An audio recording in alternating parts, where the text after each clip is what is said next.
Hey, welcome to my channel, or welcome back. It's your girl Chloe. I am currently learning Reiki. I just completed like Reiki 1, which is so simple. My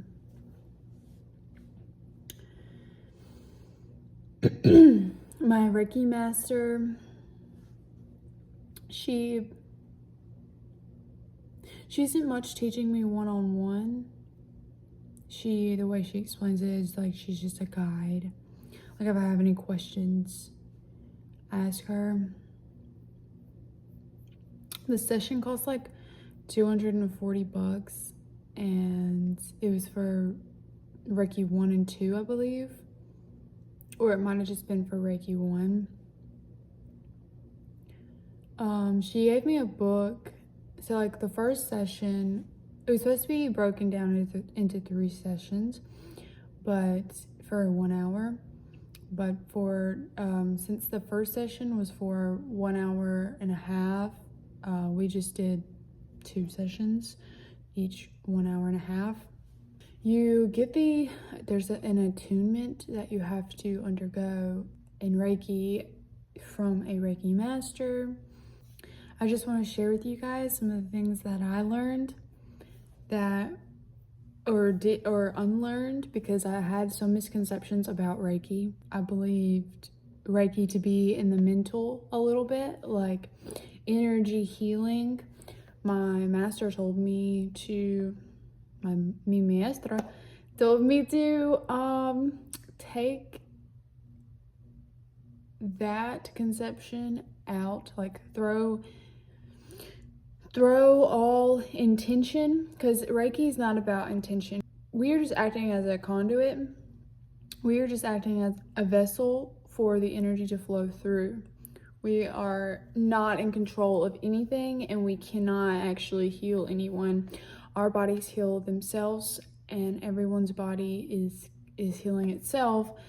But Reiki is essentially like energy healing. So you're putting your hands on areas of the body in hopes to heal it. Well, she told me, like, all hopes, expectations, and intentions aside, you're actually not thinking of anything during this process of healing. You're just acting as a conduit, and you're being receptive to the energy. So essentially, she said, clear your mind, make sure your mind is clear. You're not thinking of anything. You're not putting intention on healing anyone. You're just simply acting as a conduit, a vessel for this energy to flow through your hands. One thing that I learned with Reiki is that your hands can't actually be like this. They have to be closed like this, and all fingers touching like a little cup. So like this is the proper form of Reiki whenever you're doing Reiki. So that's interesting. But I learned that on my own. I read this book called The Essential Guide to Reiki by Diane Stein or Steen. I'm not sure how to pronounce her last name. I think it's Steen. But yeah, so the first session, she gave me a book, and she like just went over the chakras. And so like initially I had thought that the chakras were like just focal points in your body, in which they are, but they are scope around your body. So like your crown chakra is here, but it's like a little, the way she described it, my master, she described it like a tube around your head. So like or like around your body. So your crown chakra is like a tube, like a funnel tube or whatever, like a donut. Your third eye chakra is here, and it starts here. It goes around like this, like a tube. Your throat chakra is here, but it's not just here. It's from here to where your third eye begins. So like all of this area is your throat chakra, and it starts like in the base of your throat where your collarbones are, like right between them. So like all of this is your throat chakra. And then your heart, which is from the collarbone down to then wherever the solar plexus begins, which is in the middle of your stomach. That's your solar plexus. I'm not going to go through all the chakras where they're located. I just wanted to share with you the ways that she described them to me. So like they're like tubes and they are covering the areas. In the second session, she didn't describe much to me. She just wanted to know what I learned through the book. And I told her, like, I learned better through one-on-one. I read the book.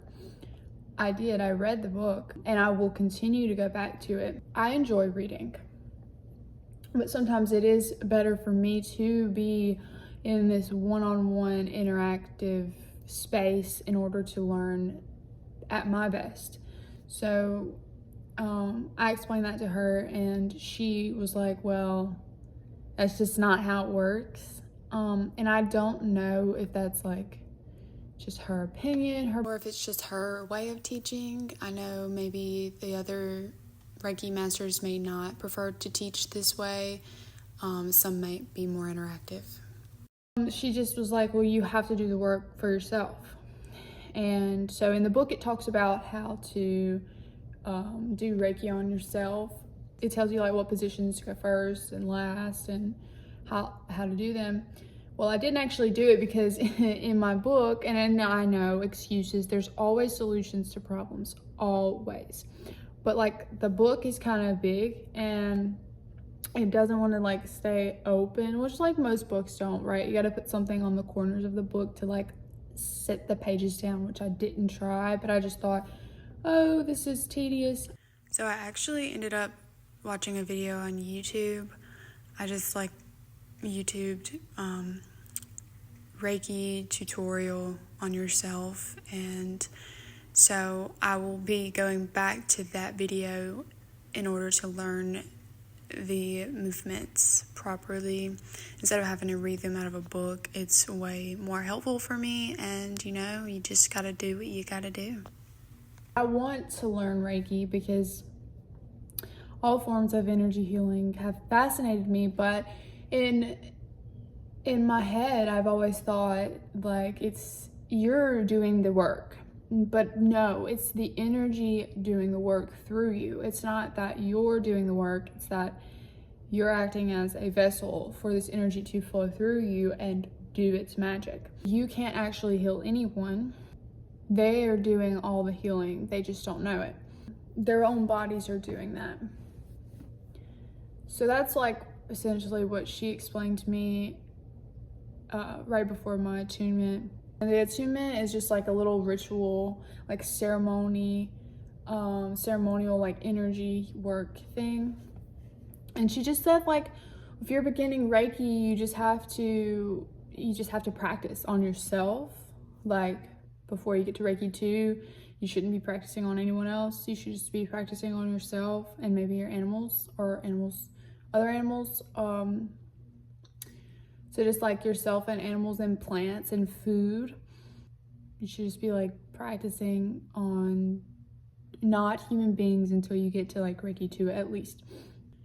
And just getting familiar with the energy and not being in your head and your thoughts. If that does happen, not being hard on yourself and just kind of realizing like, hey, I'm thinking, I need to be breathing and feeling and tuning into the energy and seeing, well, how is my body feeling whenever let's say you're trying to heal, you're balancing out the energy in your throat is the way she told me to say it. So like, instead of saying like you're healing, say like you are balancing out the energies in your throat. Like, okay, so you're just breathing and you're just feeling your hands and just feeling the energy and just seeing what comes up. And sometimes you'll get intuitive insights, sometimes you won't. Sometimes you'll feel tingles, sometimes you won't. Sometimes you'll feel pain in a certain area of your body, sometimes you won't. It'll just happen naturally, and you're just supposed to just be like tuning into it. That's all you're doing. You're not forcing anything. You're not sitting there thinking over and over again, okay, healing my throat, healing my throat. No, you're just tuning into it. Essentially, that's what I learned yesterday, and I just wanted to share that with you guys. Yeah. So, and this is like a great source to share with the things in life, because people can selectively like press this video, and if they want to watch it, they can watch it. Instead of being like telling your friends who aren't really interested, which has happened to me. But it's good to have an outlet. So yeah, this is the source that I'm using for that.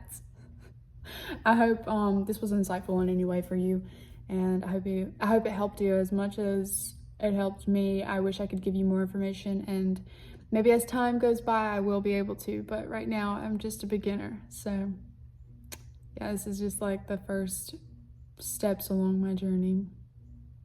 Yep. If you have any experiences with Reiki, I would love to hear them. I would love for you to comment down below and tell me what your experiences have been, and if you have any insights you're willing to share with me and the public, that would be awesome.